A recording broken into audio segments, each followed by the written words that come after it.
Hi guys, I just got off of work and right now I'm about to finally start editing. I've been avoiding editing, to be honest.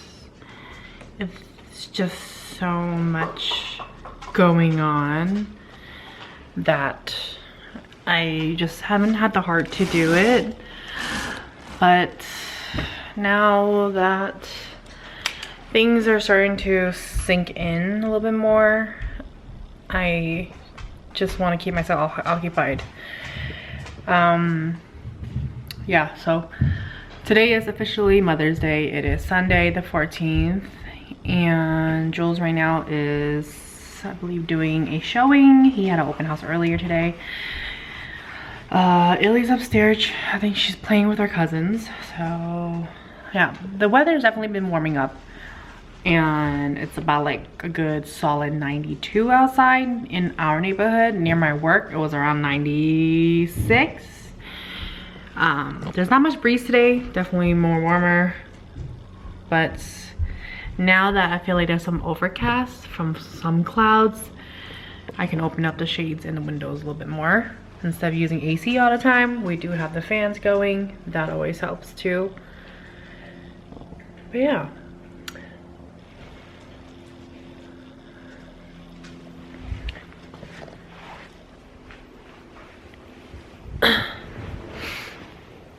So,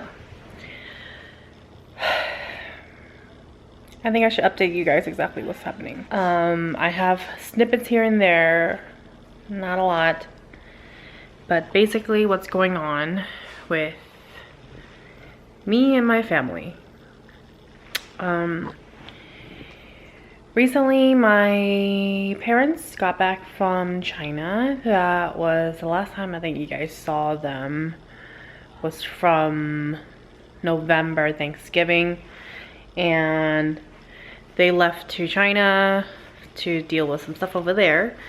They made their trip, they ended their trip early and came back to the States in May, and comes to find out that my mom, she's 73 by the way, I think 73, 74, 73, turning 74. My mom has cancer. Yep, it's definitely something. Not only that, the other double whammy is that we find out that she has stage 4 cancer. And if you guys are not familiar, there's different stages. There's 1, 2, and 3, and 4. 4 is usually, you guessed it, near the end, where it's incurable. All we can do is just prolong her life. There was a whole thing with her insurance and everything. Long story short, she was with the Asian insurance, and they would not relinquish her as a patient with them. They were giving us trouble, pushback to basically get, we were trying to get her other opinions as to what state she's at. And since she only got it from, one, she was in China when she got the first diagnostic, because she wasn't feeling good. She's noticing that she's actively not feeling good, physically not feeling good. So they told her there, and that's why she ended her trip short with my dad and came back to the States and wanted someone who, you know, like knows it more. So here they were under the Asian, what was it called, the Chinese medical something. There's a whole nother thing with them, and then we finally managed to get another opinion. So they confirmed it there, and then we finally got them into another insurance and got them into UCSF. My sister was basically doing all the paperwork and all the logistics and everything and getting it done, and because I'm over here in Vegas and she's over there, and she's managing to do everything that she can by getting all the resources in place and all the ducks in line. So we got her into oncology in UCSF, and they told them that it is stage 4 and they cannot operate because it's too far along, 1, and 2, my mom is just too fragile right now at this point.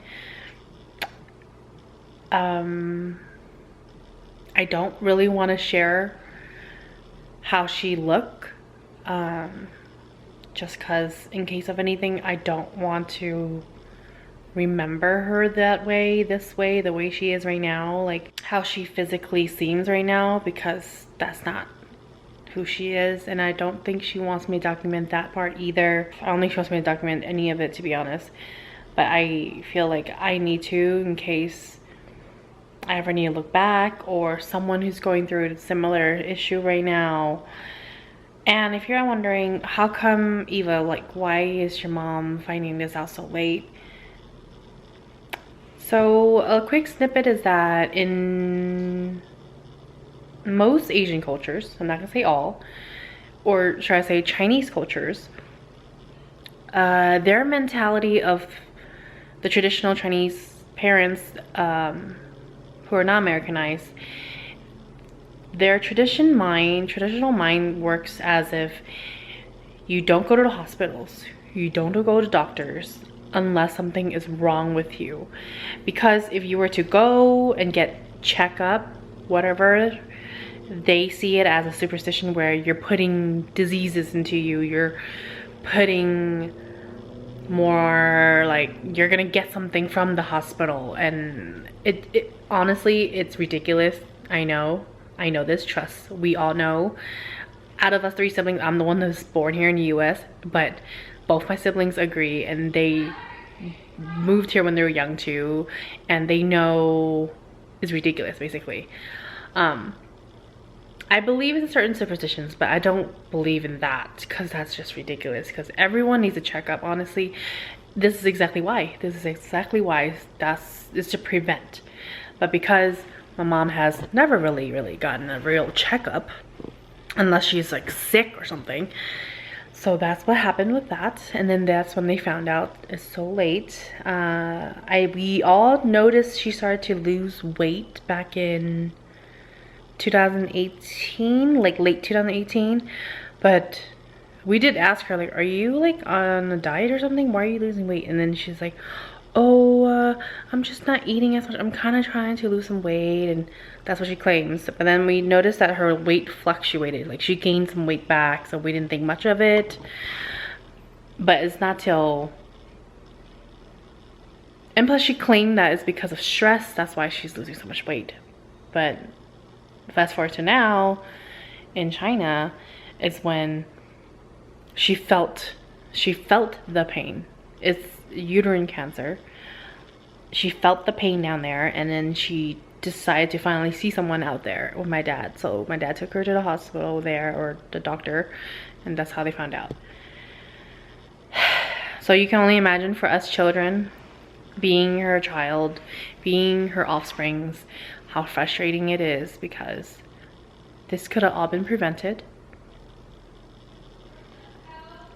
Or like fixed.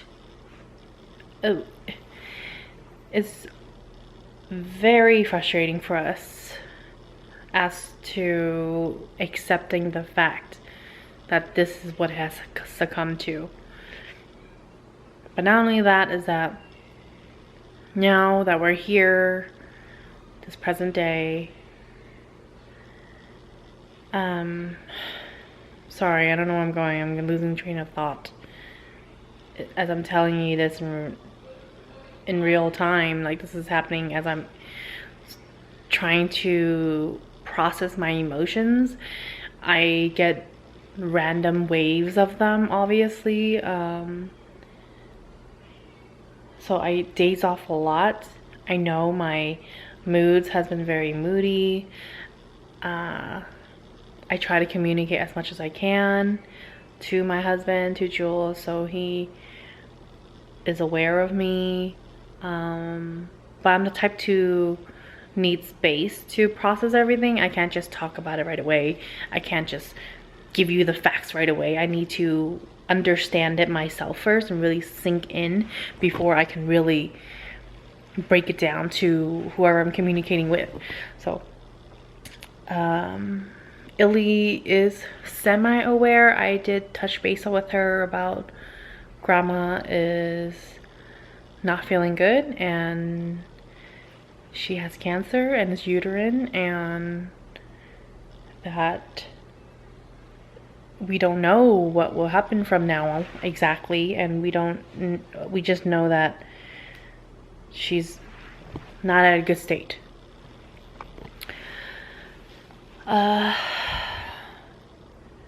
So with that said, what was I saying?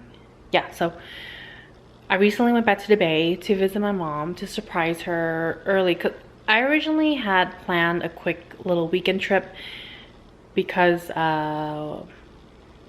we had some things we need to handle at the bank, but as well as we decided to plan it for the same weekend as our friend's baby shower. So when I originally had requested off, I requested off that weekend, and then we got the news. That's when I decided to personally myself request off a few days extra before that weekend. So that week I go by myself early to SF to be with my family and be with my mom, while Jules handled things here with Illy and let her finish her class because she has school. Luckily it works out for them for the weekend because that Friday she didn't have school, so they will fly out Friday and we will come back Sunday evening. Plus also the doggos, we had booked the doggy daycare from Rover for the weekend only. So I flew out early. I arrived on Tuesday. I stayed at my parents' house. That's the plan anyway. My mom was very surprised I showed up, and my initial thought was, when seeing her in real life, she looks like a sick patient. And imagine you see someone who looks sick. That's how she looked initially in my head. But as I spent more time with her, I noticed that she was slowly deteriorating in front of me as the day go by. But at the same time, my mom was still being my mom. Let's just say a lot of Asian cultures, a lot of us offsprings, children-wise, we have a lot of post-traumatic situations with our parents. Let's just say that, okay? That's a whole nother thing.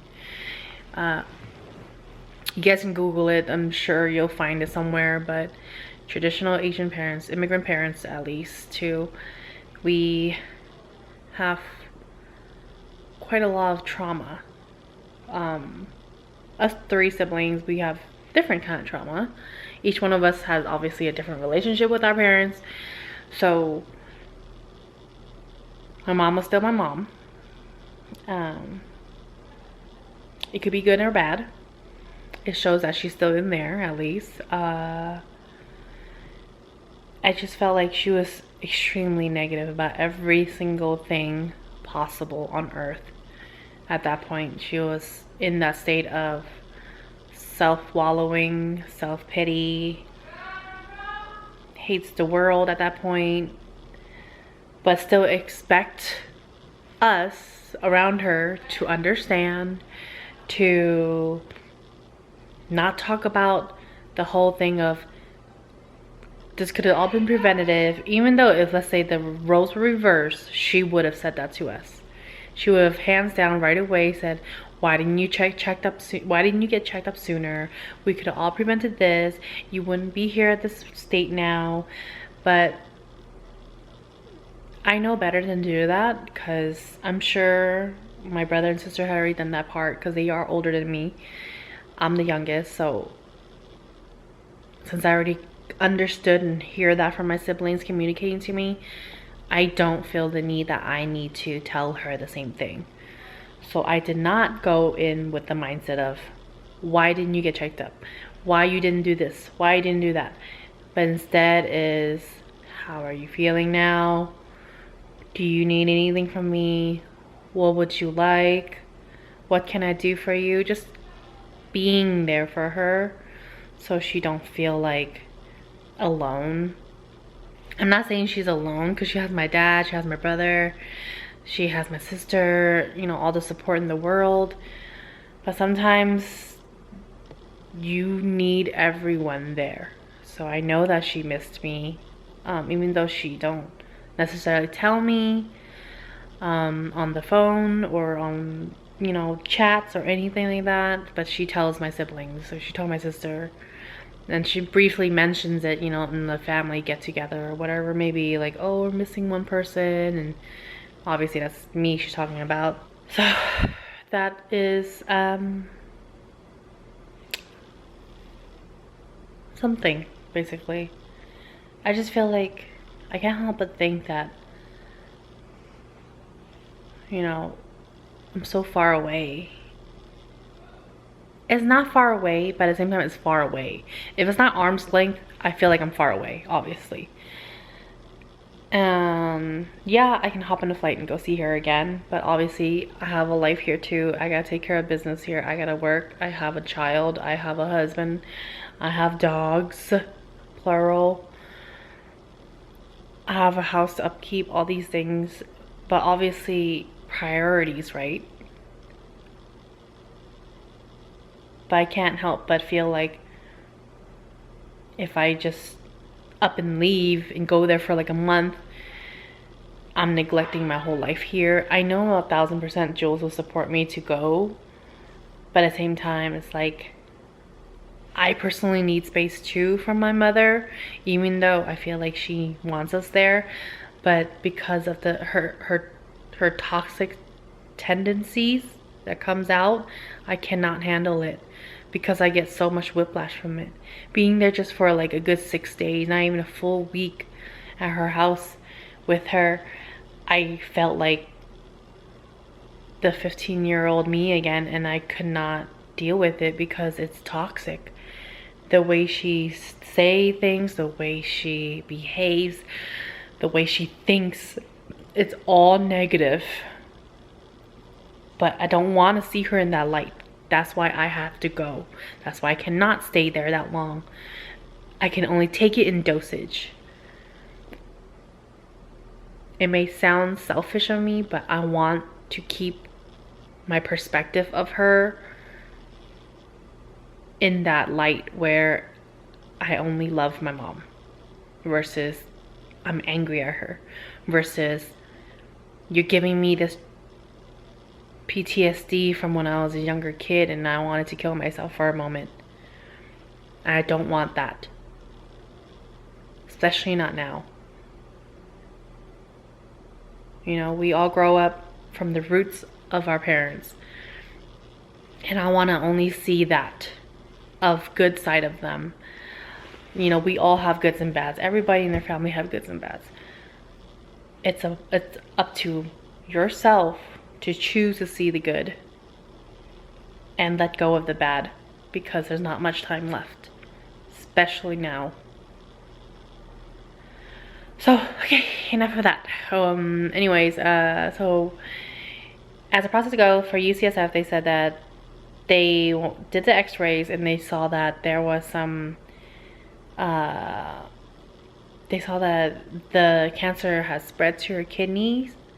So they double checked both kidneys and they saw that this, in fact, it has spread to her kidneys, and they had to do an impromptu small surgery to remove as much of that, I believe, remove as much of the spread from the kidneys, or else she would have died.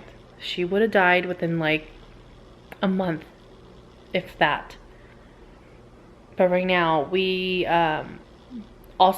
also did 1 session of chemo. She's gonna need 6 sessions, and they're gonna all have to have gaps of 3 weeks so that she can heal and process it and then go back to doing the session again. And I've been really grateful for my siblings taking care of that. And my poor dad, he's just not good with communicating. But I feel like that's just how it is for all the old traditional men. They were never taught to communicate. They were never taught that it is okay to be vulnerable. It is okay to show these sides of you. It is normal as a human being, not as a woman, not as a man, just as a human being in general. We need physical touch to feel alive, to feel love, to feel anything. And in our culture, we don't touch, we don't hug, we don't kiss, we don't say we love you, we don't say I love you. And therefore, for that reason, it's hard for us offsprings to feel those feelings, to learn those feelings again as adults, as young adults, as grown adults. If I didn't have, honestly, Juls, like, I would have never learned how to hug, to love, to feel that it is okay to kiss in public, to hold hands. None of that, because I don't see my parents doing that. I don't see them holding hands. I don't see them saying I love you, I miss you. I don't ever see that. All I see is bicker. All I see is my mom's bitching, yelling, nothing's good enough. And that's what I was raised with. And you know, I got the tail end of it. So you can only imagine for my older siblings how much they had it right off the bat. And you know, like, people just think like, oh, we just always about face, always about respect. But it's like, in the end, face and respect, that's not gonna follow you to the grave. Money is not gonna follow you to the grave. Everything gonna be left on earth when you leave here. And honestly, that's why I personally cannot see myself with another, like, Chinese man. That's honestly why I never been attracted to Chinese men. I never want that culture again of that, so at that, mostly of that, because it's all a social status that in the end we leave this earth with none of that.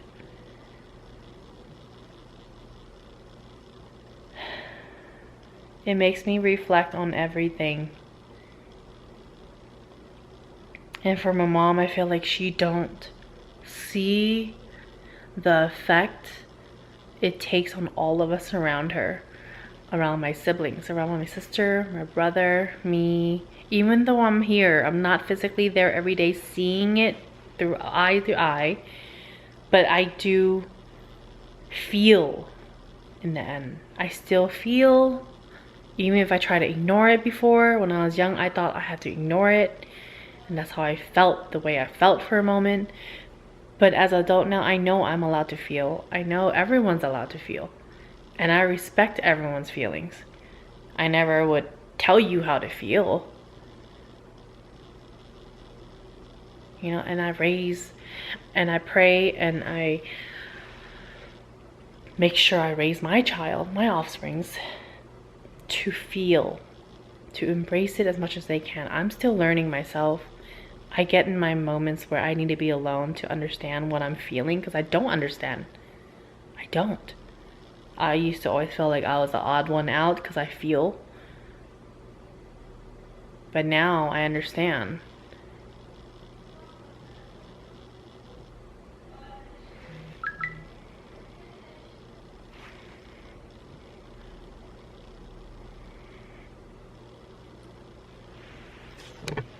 But yeah, so that's mainly the update right now that we know of. So my mom had done one session. They prescribed her painkillers, Oxy, for her pain from the surgery. She's on a lot of pills right now, vitamins, a lot of medication for cancer. And at first she was giving such a hard time when I was there for that week. That's before she even had the surgery. That's before she even did her first session of chemo. Is it? Yeah, before she even did her first session of chemo officially. But they gave her a lot of like you know, pills for cancer patients, and she was already complaining about everything on earth you could think of. Any little thing you could think of complaining about, she had complained about it. But like I said, I took it, whatever she had to say. I took it and ran with it, and just let it go at night. I just let it go, because that is a time right now where we just need to let it go. Her support team, it's hard. I cry, I laugh, I feel guilty when I smile, I feel guilty when I forget the moment that everything was normal. I can't help but feel guilty because I feel like I'm not there physically. Because I'm not there physically, I feel guilty. And that's one thing that's really hard for me. And I know people tell me don't feel guilty. My sister told me don't feel guilty. But I'm not gonna blame her, because in the end she is, let's call it Ace of Spades, she is slowly dying. She's day by day deteriorating, dying. And all we are doing at this point is to prolong her life, to be with us a little longer. At this point, I feel like nothing matters around me. Nothing. And all I can do is just be present. Like I mentioned, all we can do now is to be the best support that she can get, that she can ask for.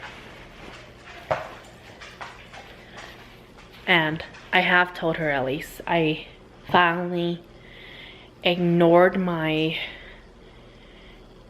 instinct of not sharing my emotions with my parents and tell my mom. I told her. I was like, Mom, you need to understand, I worry about you every day. Every day I worry about you. At work, showering, lying down, eating. I worry about you every day. I pray for you every morning. And I miss you. I miss you. Because in the end, you only get one mom. And Jules already lost his mom. And even he said this is his only mom left. And he is correct. This is the only mom we have left between us two. Sparky. Sparky, hi. And he's been such a good boy. He knows when I'm sad. I feel like he can tell. Like dogs are very intuitive, and I feel like he can feel something's off with me, which is very sweet of him, because he always stays by my side. Oh, Sparky. Sparks. You always stay by my side? Hmm? But yeah, that's the update, y'all. So that's all I have for now. So please bear with me if I don't upload, if I don't edit every week. They come when they come at this point. I'm at the mental state of I can't deal with anything. I can't deal with nobody's bullshit. I don't have patience.